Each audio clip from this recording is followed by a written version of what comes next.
السلام علیکم ورحمۃ اللہ وبرکاتہ۔ میں ہوں محمد فاروق بٹ، میرا اور آپ کا مشترکہ یوٹیوب چینل تھنک پیٹرنز۔ آپ جانتے ہیں کہ ہم آپ کے لیے تجزیے اور خبریں لے کے آتے ہیں جو بڑے تحقیق اور جستجو کے بعد ہم آپ کے لیے تلاش کرتے ہیں۔ آپ سے گزارش ہے کہ جن لوگوں نے ابھی تک ہمارا چینل سبسکرائب نہیں کیا پلیز ضرور سبسکرائب کر دیں۔ ہم یہ دیکھ رہے ہیں جو مختلف انالیٹکس ہمارے پاس آ رہے ہیں کہ ہمارا 86% جو لوگ ہیں جو ہماری ویڈیوز کو دیکھ رہے ہیں انہوں نے اب تک ہمیں سبسکرائب نہیں کیا۔ تو آپ سے گزارش ہے کہ آپ لازمی سبسکرائب کریں اور بیل آئیکن کو پریس کریں۔ اگر آپ کو اچھا لگے تو ضرور لائک کیجیے گا اور اسے شیئر بھی کیجیے گا۔ ہم اس سے پہلے جو بات کر رہے تھے، جیسا کہ آپ کو پتہ ہے جو سیریز ہماری چل رہی ہے وہ اس موضوع پہ چل رہی ہے کہ پاکستان اور انڈیا کی جو جنگ ہو چکی ہے اب اس کے بعد کا ماحول کیا ہے اور آنے والے دنوں میں کیا ہونے جا رہا ہے۔ اس میں جو ہم نے پہلے پوائنٹ کے لیے 2 ایپیسوڈز ہم آپ کے سامنے لے کے آئے، ان کا موضوع تھا انڈیا اور پاکستان کے درمیان ایک بڑی جنگ۔ اس سے پہلے تو جو آپ کو پتہ ہے جو ایک سلسلہ کار ہوا وہ ایک جھگڑے کی نوعیت کا تھا یا ایک لوکل نوعیت کا تھا، جس میں ہم نے ایک محدود علاقے میں یا محدود طریقے سے ایک جنگ لڑی، جس کو پھیلانے کی نہ تو پاکستان کی کوشش تھی اور نہ ہی انڈیا کی کوشش تھی۔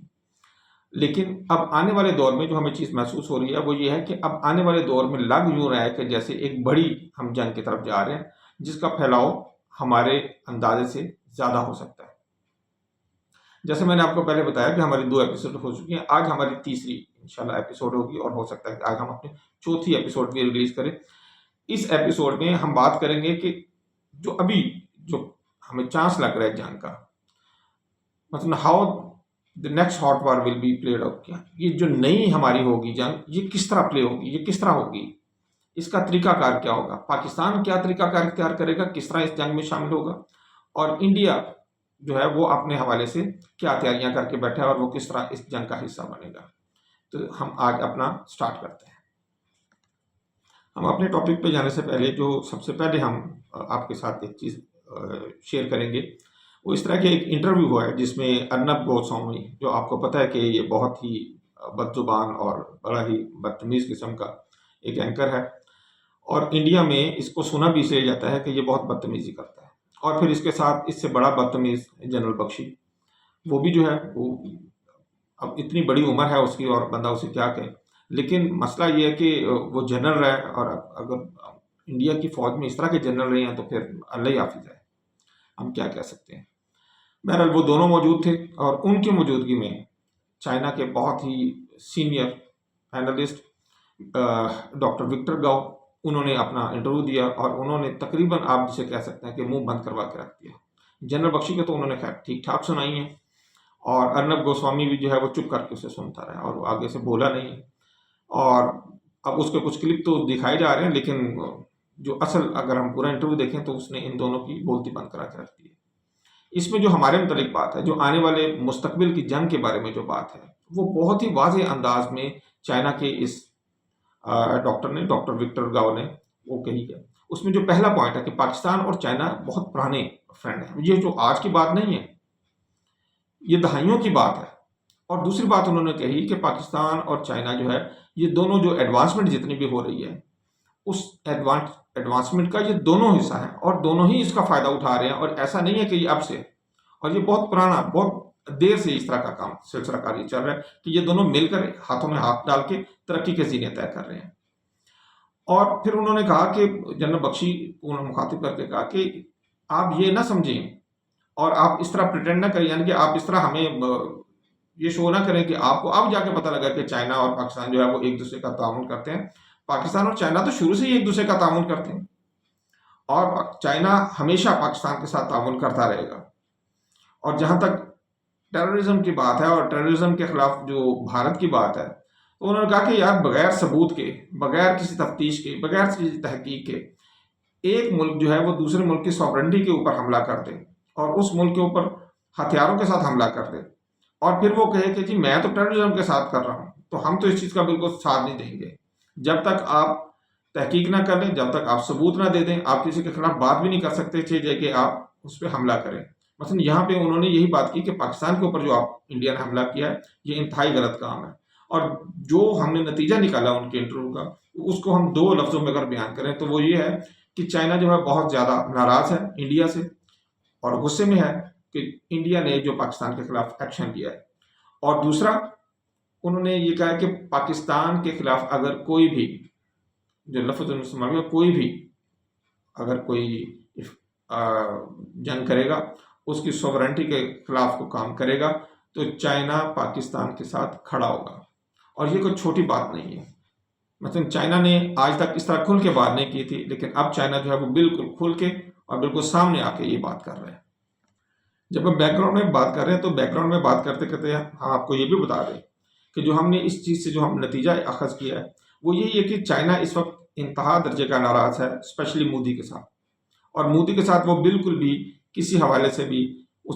نا امید ہو چکا ہے کہ اس کے ساتھ بات کرنے کا کوئی بینیفٹ نہیں ہے۔ 2019 میں بھی چائنا نے پاکستان اور انڈیا دونوں کو الگ الگ یہ کہا تھا کہ آؤ مل کے کام کرتے ہیں، ترقی کا کام کرتے ہیں، ایک دوسرے سے لڑتے نہیں ہیں۔ نتیجہ اس کا کیا نکلا؟ نتیجہ یہ نکلا کہ مودی صاحب نے 5 اگست 2019 کو آزاد کشمیر مقبوضہ کشمیر کو اپنا حصہ بنا لیا، جموں کو اور لیہ اور لداخ کو بھی جو ہے وہ اپنی یونین ٹیریٹریز بنا لیا، 370 کو منسوخ کیا اور اس طرح کے سارے کام کر لیے۔ نتیجتاً چائنا جو بہت زیادہ صبر کے ساتھ اور حوصلے کے ساتھ کام کر رہا تھا، اور آپ نے دیکھا بینکاک کے حوالے سے بھی کتنے صبر اور حوصلے کے ساتھ اس نے کام کیا، تائیوان کے ساتھ بھی کتنی سخت باتیں ہوئیں، لیکن ابھی تک وہ بالکل جسے ہم کہتے ہیں کہ اپنے بڑے حوصلے کے ساتھ اپنے ڈٹا ہوا ہے اپنی منزل حاصل کرنے کے لیے، اور ہمیں امید ہے کہ انشاءاللہ بہت جلد تائیوان چائنا حاصل کر لے گا۔ اور یہاں بھی وہ اس نے بالکل سکون کے ساتھ تھا، لیکن جب انڈیا نے 5 اگست 2019 کو لیہ اور لداخ کو یونین ٹیریٹری بنا دیا، تو پھر کیا ہوا؟ 2020 میں انہوں نے ایسٹ لداخ یعنی کہ جو ان کا پورشن تھا اس پہ قبضہ کر لیا اور مار کے انڈیا والوں کو وہاں سے بھگا دیا۔ چائنا اور پاکستان کے ریلیشن اس وقت جس سٹیج پر ہیں اتنے مضبوط شاید زندگی میں کبھی بھی نہیں تھے، اور آنے والے دور میں بھی اس میں ہمیں مزید بہتری ہوتی ہوئی نظر آ رہی ہے۔ آپ بھی کہہ رہے ہوں گے کہ سبجیکٹ تو ٹاپک تو کوئی اور تھا، آج ٹاپک تو یہ تھا کہ پاکستان اور انڈیا کے درمیان آنے والی جنگ میں کیا طریقہ کار اختیار کرے گا پاکستان بھی اور انڈیا بھی، دونوں کس طرح شامل ہوں گے اس جنگ کے اندر۔ اور میں بات ابھی تک پرانی کرتا جا رہا ہوں۔ اصل بات یہ ہے کہ جب تک ہم پچھلی باتوں کو ہم اپنے سامنے نہیں لے کے آتے ہیں تو یہ تمام تجزیہ جو ہے وہ بیکار ہے، اس کا کوئی فائدہ نہیں ہے۔ تو پرانی ہی سی باتوں سے ہم ایک اور جو بات جو ہے وہ جو اس میں ضروری ہے ایڈ کرنی، وہ یہ کہ شاہین ایکسرسائزز پاکستان نے کی تھی 2019 میں، اور یہ تقریباً 5 اگست 2019 کا جو واقعہ ہوا اس کے تقریباً 4 ہفتوں کے بعد کی۔ آپ جانتے ہیں کہ یہ جو شاہین ایکسرسائزز ہیں یہ پاکستان اور چائنا مل کے 2012 سے کر رہے تھے، لیکن 2012 سے لے کے 2019 تک جتنے بھی ایکسرسائزز تھیں اس میں کیا ہوتا تھا کہ 1 to 1 ڈاگ فائٹ کے اوپر زیادہ تر کام کیا جا رہا تھا، کہ ایک ادھر سے ایئر پلین ہے، ایک اپنا ایئر کرافٹ ہے اور ایک چائنا کا ایئر کرافٹ ہے، اور دونوں ایک دوسرے کے خلاف ڈاگ فائٹ میں مہارت حاصل کرنے کی کوشش کرتے تھے۔ لیکن 2019 کے اس ایونٹ کے بعد سینیریو ہی چینج ہو گیا۔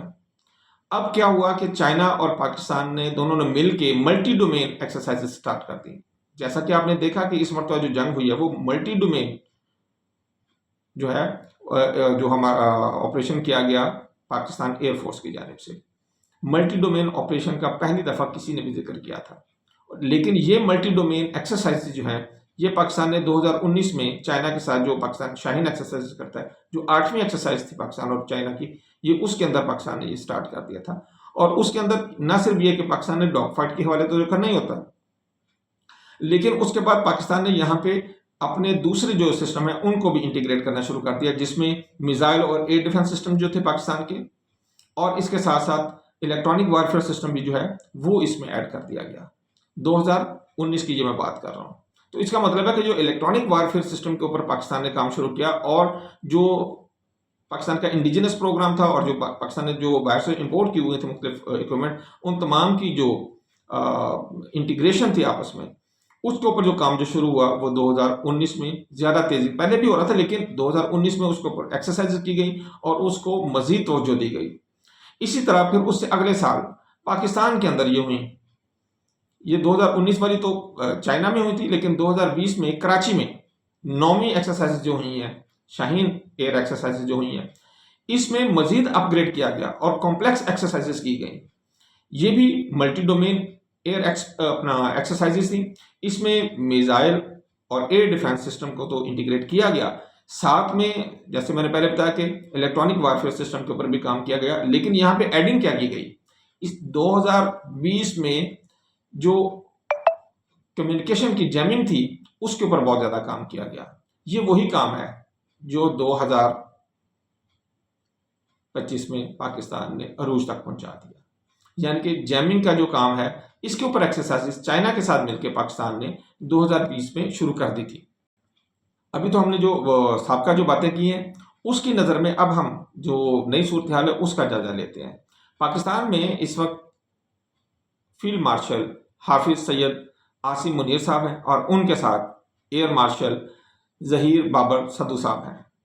اور ان دونوں کا جو ہمیں لگ رہا ہے جو ٹائم ہے جاب کا وہ 2027 تک انشاءاللہ یہ پاکستان کو سرو کرتے رہیں گے.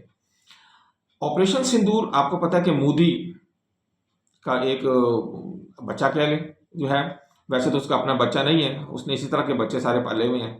شیطان قسم کے. تو مودی کا یہ ایک بچہ ہے، تو مودی کا بھی ٹائم ابھی ٹھیک ٹھاک باقی ہے. لیکن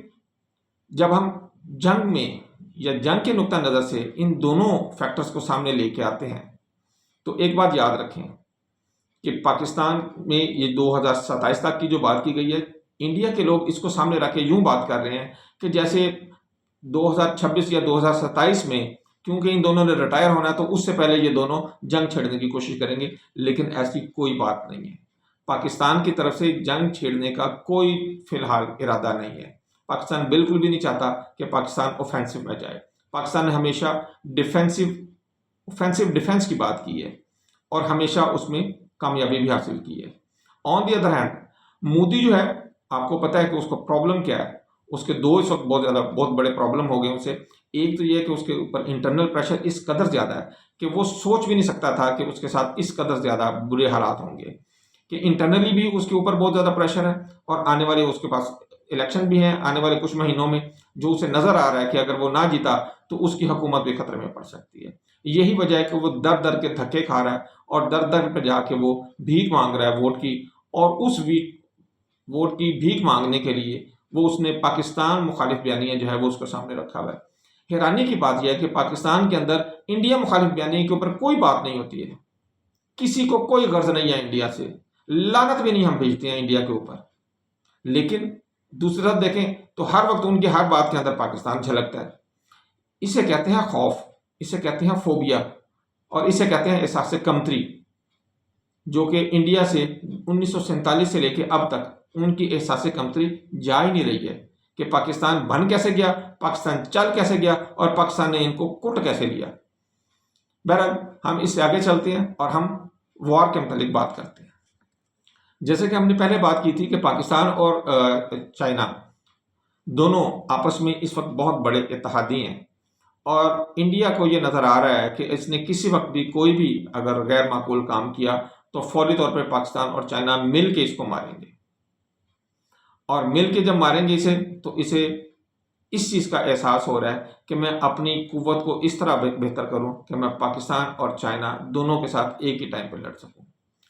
اور یہی وجہ ہے کہ چائنا جو ہے انڈیا جو ہے وہ اپنی تیاریوں میں مصروف ہے، اور ادھر پاکستان بھی جو ہے اور چائنا مل کے اپنی تیاریوں میں مصروف ہے. اب تقریباً ہمارے 14 منٹ ہونے کو ہیں، تو انشاءاللہ اس ایپیسوڈ کو ہم یہاں پہ ختم کرتے ہیں، اور نیکسٹ ایپیسوڈ جو ہے وہ انشاءاللہ اس کے بعد میں جو ہے وہ جو فردر جو بات ہے وہ ہم انشاءاللہ نیکسٹ ایپیسوڈ میں کرتے ہیں. السلام علیکم ورحمۃ اللہ وبرکاتہ.